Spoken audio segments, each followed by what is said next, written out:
En marzo volvieron los gitanos. Esta vez llevaban un catalejo y una lupa del tamaño de un tambor, que exhibieron como el último descubrimiento de los judíos de Ámsterdam.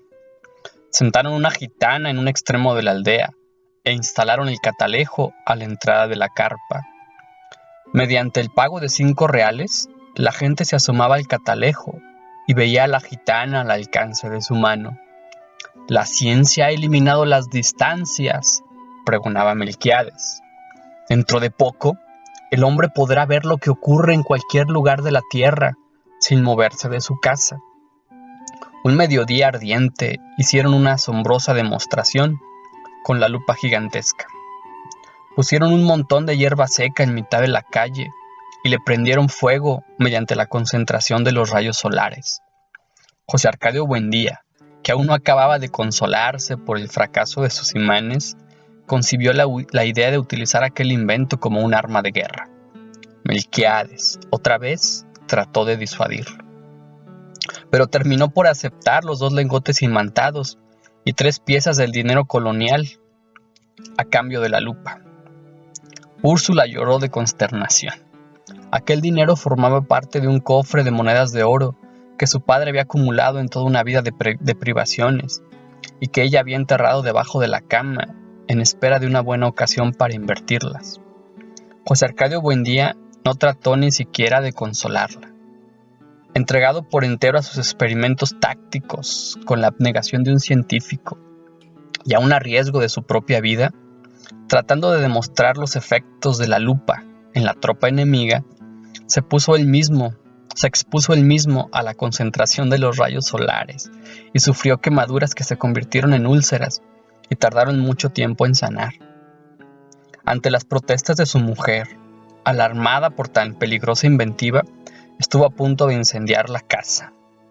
Pasaba horas en su cuarto haciendo cálculos sobre las posibilidades estratégicas de su arma novedosa, hasta que logró componer un manual de asombrosa claridad táctica y un poder de convicción irresistible, y lo envió a las autoridades, acompañado de numerosos testimonios sobre sus experiencias y de varios pliegos de dibujos explicativos, al cuidado de un mensajero que atravesó la sierra y se extravió en pantanos desmesurados. Remontó ríos tormentosos y estuvo a punto de perecer bajo el azote de las fieras y la desesperación y la peste, antes de conseguir una ruta de enlace con las mulas del correo. A pesar de que el viaje a la capital era en aquel tiempo poco menos que imposible, José Arcadio Buendía prometía intentarlo tan pronto como se lo ordenara el gobierno, con el fin de hacer demostraciones prácticas de su invento ante los poderes militares y adiestrarlos personalmente en las complicadas artes de la guerra solar. Durante varios años esperó la respuesta. Por último, cansado de esperar, se lamentó ante Melquiades del fracaso de su iniciativa, y el gitano dio entonces una prueba convincente de honradez. Le devolvió los doblones a cambio de la lupa y le dejó además unos mapas portugueses y varios instrumentos de navegación. De su puño y letra escribió una apretada síntesis de los estudios del monje Hermann y dejó a su disposición para que pudiera servirse del astrolabio, la brújula y el sextante. José Arcadio Buendía pasó los largos meses de lluvia encerrado en un cuartito que construyó en el fondo de la casa para que nadie perturbara sus experimentos. Habiendo abandonado por completo las obligaciones domésticas, permaneció noches enteras en el patio vigilando el curso de los astros, y estuvo a punto de contraer una insolación por tratar de establecer un método exacto para encontrar el mediodía. Cuando se hizo experto en el uso y manejo de sus instrumentos, tuvo una noción del espacio que le permitió navegar por mares incógnitos, visitar territorios deshabitados y trabar relación con seres espléndidos, sin necesidad de abandonar su gabinete.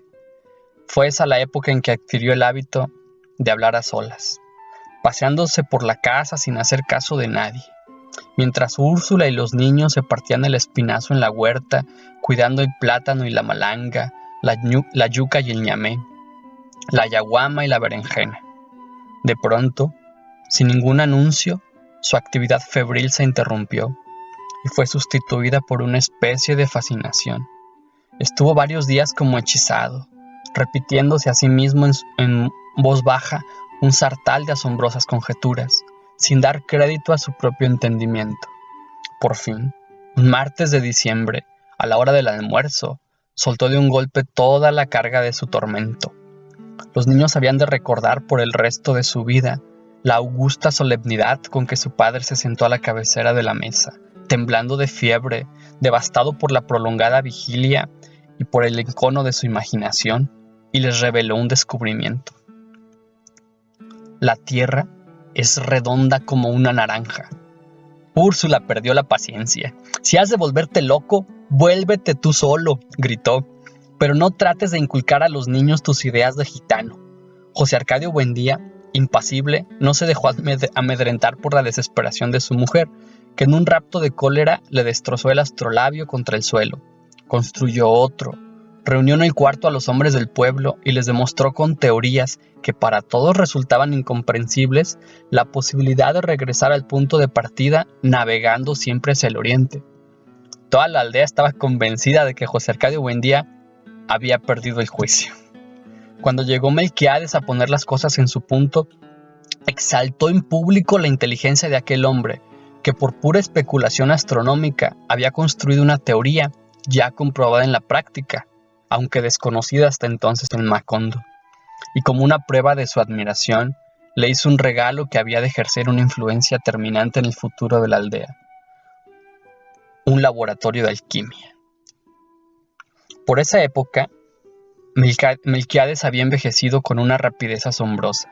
En sus primeros viajes parecía tener aproximadamente la edad de José Arcadio Buendía, pero mientras éste conservaba su fuerza descomunal, que le permitía derribar un caballo agarrándolo por las orejas, el gitano parecía estragado por una dolencia tenaz. Era, en realidad, el resultado de múltiples y raras enfermedades contraídas en sus incontables viajes alrededor del mundo. Según él mismo le contó a José Arcadio Buendía, mientras lo ayudaba a montar el laboratorio, la muerte lo seguía a todas partes, husmeándole los pantalones, pero sin decidirse a darle el zarpazo final. Era un fugitivo de cuantas plagas y catástrofes habían flagelado al género humano. Sobrevivió a la pelagra en Persia, al escorbuto en el archipiélago de Malasia, a la lepra en Alejandría, al beriberi en el Japón, a la peste bubónica en Madagascar, al terremoto de Sicilia y a un naufragio multitudinario en el estrecho de Magallanes. Aquel ser prodigioso que decía poseer las claves de Nostradamus era un hombre lúgubre, envuelto en un aura triste, con una mirada asiática que parecía conocer el otro lado de las cosas. Usaba un sombrero grande y negro, como las alas extendidas de un cuervo, y un chaleco de terciopelo patinado por el verdín de los siglos. Pero a pesar de su inmensa sabiduría y de su ámbito misterioso, tenía un peso humano, una condición terrestre que lo mantenía enredado en los minúsculos problemas de la vida cotidiana. Se quejaba de dolencias de viejo, sufría por los más insignificantes percances económicos y había dejado de reír desde hace mucho tiempo, porque el escorbuto le había arrancado los dientes. El sofocante mediodía en que reveló sus secretos, José Arcadio Buendía tuvo la certidumbre de que aquel era el principio de una grande amistad. Los niños se asombraron con sus relatos fantásticos. Aureliano, que no tenía entonces más de 5 años, había de recordarlo por el resto de su vida como lo vio en aquella tarde. Sentado contra la claridad metálica y reverberante de la ventana, alumbrando con su profunda voz de órgano los territorios más oscuros de la imaginación, mientras chorreaba por sus sienes la grasa derretida por el calor. José Arcadio, su hermano mayor, había de transmitir aquella imagen maravillosa como un recuerdo hereditario a toda su descendencia. Úrsula, en cambio, conservó un mal recuerdo de aquella visita, porque entró al cuarto en el momento en que Melquiades rompió por distracción un frasco de bicloruro de mercurio. «Es el olor del demonio», dijo ella. «En absoluto», corrigió Melquiades. «Está comprobado que el demonio tiene propiedades sulfúricas, y esto no es más que un poco de Solimán».